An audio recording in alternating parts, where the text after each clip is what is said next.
Look, they somehow got that win. That somehow is Tyrese Maxey without their big stars, as you just saw. Our Tim Legler said earlier today that he hated that Embiid and Harden rested and that it shows a total lack of respect to the league and fans. Explain your reaction right now, Matt. I just don't think, I think this was more strategic. I think that if they would have lost to Miami guns blazed with all their players, there just would have been more distraction, media. Are they really this kind of team going into the playoffs? I think they rested their guys strategically, and they ended up winning. So to me, I think Tim had a little bit of an overreaction, but I understand what Doc was doing, because if they would have lost, it would have been more of a, are they really this kind of team?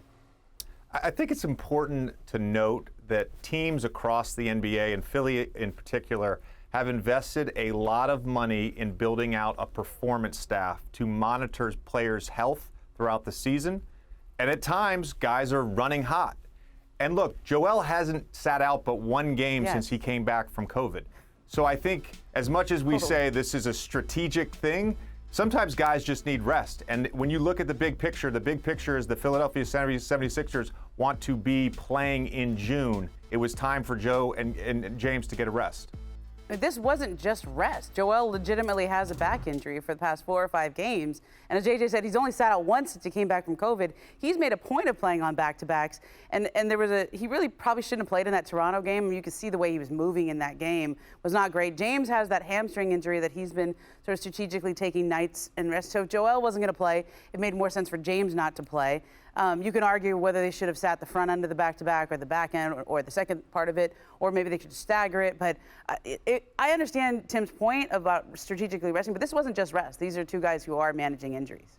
Okay, I hear all that. But Matt, like, you don't think there's any importance to having these two teammates who've only played half a season together play as many games as possible together before the playoffs begin? I mean, I think it is, but I mean, I feel like moving forward, they're going to play more games, obviously, than they're going to sit. And whether it was Joel needed rest or my take that if they would have lost, it would have been a bigger deal in the media.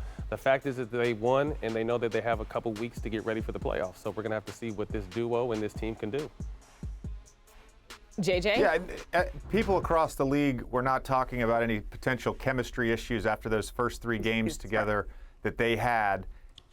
These two guys are basketball geniuses. Yes. It doesn't take much time for them to figure out the ebb and flow of playing together. And they both, and they've both said this publicly, they both are after one thing at this point in their careers, and that's an NBA championship. So as long as that sort of goal is aligned with their skill set, they don't need the time.